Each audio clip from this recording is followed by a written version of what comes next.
FII India में बेच रहा है और ये आपको डेटा दिखाया जाता है कि 2.3 से लेकर के 2.8 lakh crore rupees Indian equity market के अंदर 2026 में एफआईआई ने बेच दिया। लेकिन ये डेटा आपको कोई नहीं दिखाएगा कि एफआईआई ने जुलाई के महीने के अंदर 2.31 बिलियन डॉलर के आसपास की इक्विटी खरीदी थी। लेकिन वो 10 स्टॉक कौन से हैं जो कि एफआईआई के फेवरेट बन चुके हैं और एफआईआई वहां पे अपनी पोजीशन बिल्ड कर रहा है और क्यों कर रहा है, ये जानना सबसे ज्यादा जरूरी है। सबसे पहली कंपनी है पॉलीकैप इंडिया। मार्च 2026 में 18.21% की होल्डिंग होती थी एफआईआई की, जो कि बढ़ करके जून के क्वार्टर में 19% के आसपास आ चुकी है। लेकिन ऐसा क्या कर रहा है पॉलीकैप जिस वजह से जो एफआईआई है वो सिर्फ इस क्वार्टर में नहीं, पिछले काफी क्वार्टर के अंदर अपनी पोजीशन बिल्ड करता जा रहा है। पॉलीकैप इंडिया एक्सपेंड कर रहा है कंज्यूमर इलेक्ट्रिक बिजनेस को और टारगेट कर रहा है 8 to 10% के मार्जिन, वो भी FY30 के आसपास। और ये चीजें इनके क्वार्टर के रिजल्ट्स के अंदर भी दिखती है, जहां पे क्वार्टर 127 के अंदर जो रेवेन्यू है वो अप्रोक्सीमेटली 8,210 करोड़ के आसपास आ चुका है,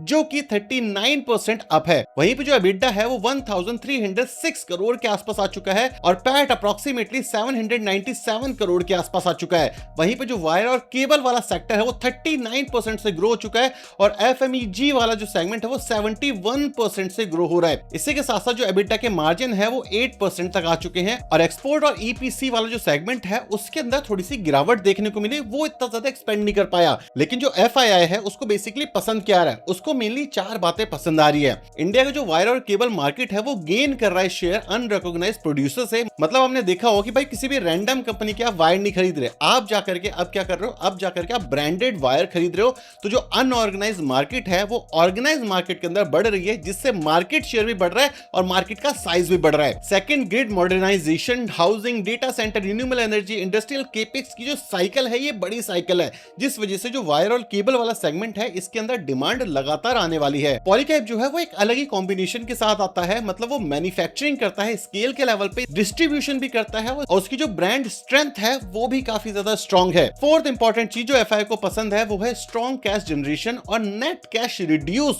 मतलब क्या है कि जो बैलेंस शीट है उसके ऊपर जो रिस्क है वो कम होता हुआ दिख रहा है। तो इसका क्या मतलब है कि खरीद लेना चाहिए? बिल्कुल भी नहीं, क्योंकि इसके अंदर भी अपने रिस्क हैं, जैसे कि वैल्यूएशन। और इसी वजह से कभी भी अगर इनकी जो क्वार्टर के रिजल्ट्स हैं उसमें इंपैक्ट देखने को मिलता है तो एक बड़ा करेक्शन आने की उम्मीद है। इसी के साथ साथ जो केबल का रॉ मटेरियल है, मतलब कि जो कॉपर है, एल्यूमिनियम है, इनके जो प्राइसेस हैं काफी ज्यादा वॉलेटाइल है। मतलब क्या है, शॉर्ट टर्म में मार्जिन इंपैक्ट देखने को मिल सकता है। एक और इंपॉर्टेंट चीज जो कि क्वार्टर 1 के रिजल्ट्स में है कि जो एक्सपोर्ट है वो वीक हो चुके हैं। अगला स्टॉक है साउथ इंडियन बैंक और 2025 मार्च के बाद से जो एफआईआई है वो साउथ इंडियन बैंक के अंदर अपनी पोजीशन धीरे धीरे करके बिल्ड कर रहे हैं। और सिर्फ एफआईआई नहीं, अगर आप डीआईएस को भी देखोगे तो यहाँ पर भी जो पोजीशन है वो धीरे धीरे करके बिल्ड हुई है। मतलब क्या है, जो स्मार्ट मनी है उसकी नजर में साउथ इंडियन बैंक अब आ चुका है। ये जो बैंक है ये प्राइवेट सेक्टर बैंक है जो कि कॉर्पोरेट को लोन देता है, एमएसएमई को लोन देता है, हाउसिंग लोन देता है, व्हीकल लोन देता है, पर्सनल लोन देता है, गोल्ड लोन देता है। और ये जो लोन बांट रहा है ये एनआरआई और कासा रेशियो के ऊपर डिपेंडेंट होकर के लोन बांट रहा है। अब जो लोन बांटने के तरीके होते हैं ये अलग अलग होते हैं। एग्जांपल के तौर पे आप आरबीआई के पास जाओगे, बोलोगे यार मुझे पैसे की जरूरत है, आरबीआई आपको बोलेगा ठीक है,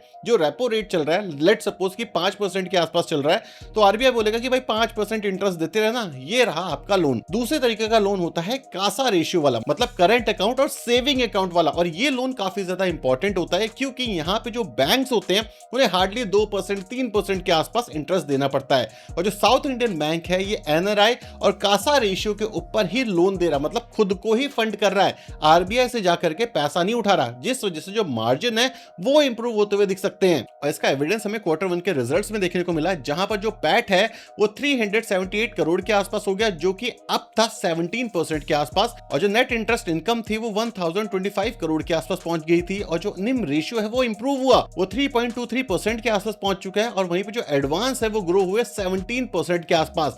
वहीं पे जो डिपॉजिट है वो ग्रो हुआ 11% के आसपास और जो ग्रॉस एनपी है वो डिक्लाइन हुए 1.38% पे। और वहीं पे जो नेट एनपी है वो फॉल हो गए 0.2% के आसपास। और सिर्फ ये चीजें प्रूव नहीं हुई, क्वार्टर 1 के रिजल्ट्स के अंदर साउथ इंडियन बैंक ने ये भी बताया कि जो उनके गोल्ड लोन है वो भी बढ़ करके 43% के आसपास हो गए हैं, मॉर्गेज बढ़ करके 34% के आसपास हो चुका है और जो व्हीकल लोन है वो 34% के आसपास हो चुका है और जो होम लोन है वो 19% के आसपास कंट्रीब्यूट कर रहा है इनके ओवरऑल रेवेन्यू के अंदर। अब आपको समझ आएगा कि इस बैंक में एक्चुअली बदला क्या। अब जो लोअर क्रेडिट कॉस्ट है इस वजह से जो ऑपरेटिंग प्रॉफिट मार्जिन है वो इंप्रूव हुए हैं और जो इनका कासा रेशियो है इसका डिपॉजिट भी काफी तेजी से बढ़ा है। इसी के साथ साथ जो बैंक है उसके पास सरप्लस कैपिटल अवेलेबल है, मतलब सरप्लस है तो भाई ये ज्यादा लोन दे सकते हैं। इसी के साथ साथ इनका जो ROA है ये 1% के आसपास है, उससे थोड़ा सा ज्यादा है।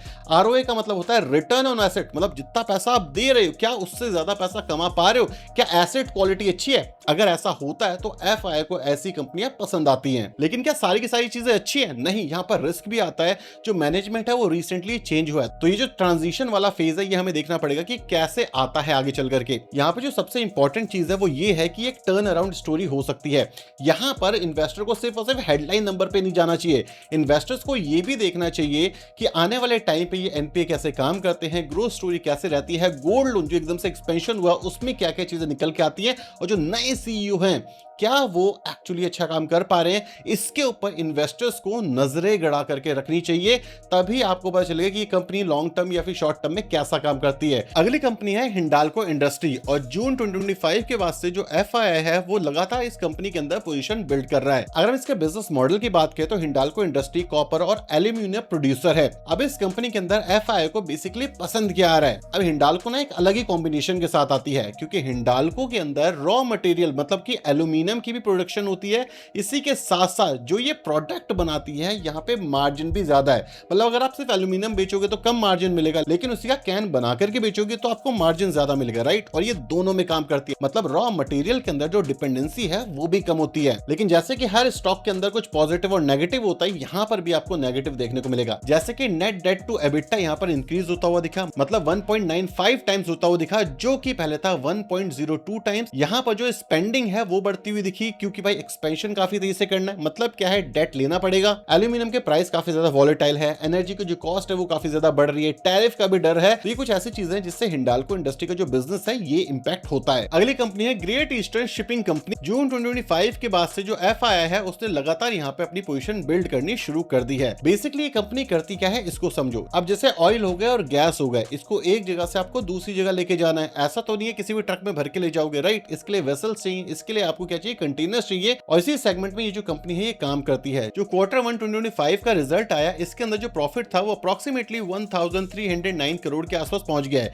जहां पर जो कैश प्रॉफिट है वो 1543 करोड़ तक आ चुका है। नेट कैश 8056 करोड़ के आसपास आ चुका है, और जो FII है उसको यही चीज पसंद आ रही है। इस समय जो इनका शेयर है वो इस समय पे ट्रेड लो कर रहा है, मतलब जो इनके पास एसेट है, वेसल्स हैं, उससे कम के प्राइस पे ट्रेड कर रहा है, मतलब अंडर वैल्यूड कंपनी है। इसी के साथ साथ जियोपॉलिटिकल टेंशन की वजह से ये जो शिपिंग बिजनेस है इसको हाई मार्जिन मिल रहे हैं। क्यों? क्योंकि कोई भी जाना नहीं चाहता, जो भी बिजनेस इस समय पे काम कर रहा है उनके ऑपरेटिंग प्रॉफिट मार्जिन बढ़ चुके हैं एकदम से। लेकिन जैसे ही अगर ये वॉर खत्म होती है तो ऑपरेटिंग प्रॉफिट मार्जिन के अंदर ठंडापन देखने को मिल सकता है, जिस वजह से एक रिस्क बढ़ सकता है। अगली कंपनी है हिताची एनर्जी इंडिया। अगर हम यहाँ पे FII की बात करें तो मार्च 2024 से जो FII है वो लगातार इस कंपनी के अंदर पोजीशन बिल्ड करता हुआ दिखा है। और अगर मैं आपको इसका बिजनेस मॉडल बताऊं तो ये जो कंपनी है ये सप्लाई करती है transformer, high voltage system, grid automation, power quality equipment, service and battery storage integration. Basically इस सेगमेंट में ये कंपनी काम करती है। यहाँ पे जो Q1 के रिजल्ट्स आए उसके अंदर बताया गया कि जो ऑर्डर है वो पहुंच चुका है 5096 करोड़ के आसपास, और जो रेवेन्यू है वो 2493.7 करोड़ के आसपास पहुंच चुका है, और जो पैट है वो 294.2 करोड़ के आसपास आ चुका है, और जो इनकी ऑर्डर बुक बैकलॉग है उसका रिकॉर्ड 32,222 करोड़ के आसपास पहुंच चुका है, ऑफिशियल Q1 रिपोर्ट जो उन्होंने पब्लिश करी है उसके अकॉर्डिंग। और अगर मैं आपको अपना ओपिनियन बताऊं तो जितने भी स्टॉक अभी तक FII ने खरीदे हैं, मैंने एनालाइज करे हैं,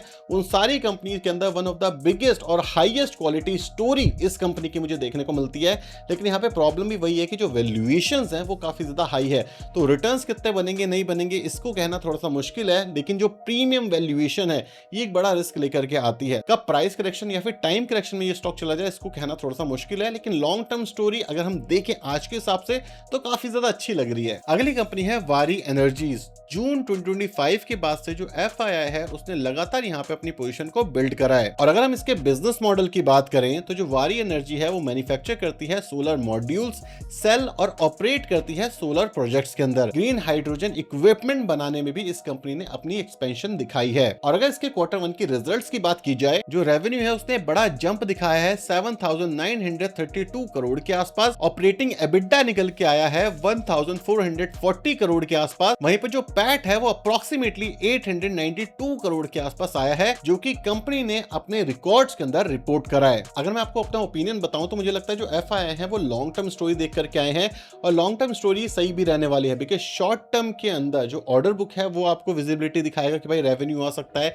लेकिन यहाँ पे प्रॉब्लम क्या है, यहाँ पे प्रॉब्लम है ट्रेड, टैरिफ, केपेक्स साइकिल। अगर इन सब में कहीं पर भी छोटा सा झटका लगता है तो इस कंपनी को एक बड़ी दिक्कत हो सकती है। इसी के साथ साथ गवर्नमेंट जो ग्रीन एनर्जी, सोलर पैनल, इनको सपोर्ट कर रही है, कब तक कर पाएगी, ये भी एक बड़ा क्वेश्चन है जो आपके माइंड में होना चाहिए अगर आप यहाँ पे पोजीशन बिल्ड कर रहे हो, करने वाले हो, करने की सोच रहे हो। अब यहाँ पे मैं आपको एक होमवर्क देने वाला हूं, क्योंकि अगर आपको अच्छा इन्वेस्टर बनना है तो एनालाइज खुद करना सीखना पड़ेगा। इन 3 कंपनीज को आपको अपने पैरामीटर्स के ऊपर एनालाइज करना है।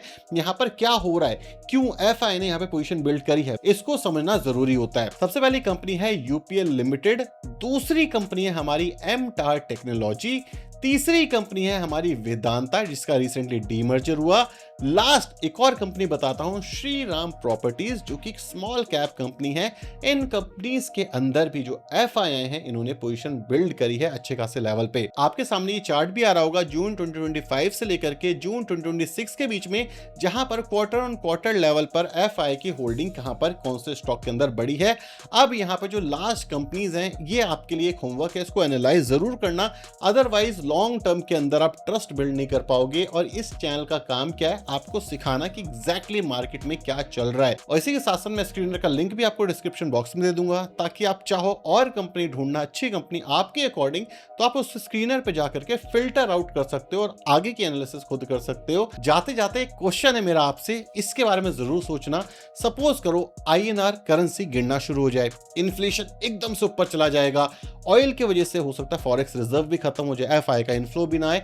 लेकिन ऐसे कौन से बिजनेस हैं जो आपको लगता है कि इन सब के बावजूद शायद धीरे धीरे करके अपने रेवेन्यूज बढ़ाते रहें, और अगर बिजनेस ग्रो कर रहा है तो स्टॉक प्राइस रिकवर कर जाता है? कौन से ऐसे स्टॉक है क्योंकि शायद ये मार्केट क्रैश सरवाइव कर पाए? अगर आपको इसका आंसर नहीं पता तो इस वीडियो के अंदर मैंने इसका आंसर दिया है। मैंने काफी सारी कंट्रीज का एग्जांपल देकर के बताया जहां पे ये चीज हो चुकी है और कैसे उन्होंने कोप अप करा, और कौन कौन से स्टॉक्स इंडिया के अंदर ऐसी चीज करने में हेल्पफुल हो सकते हैं। केस स्टडी है, आपको देखना जरूरी है।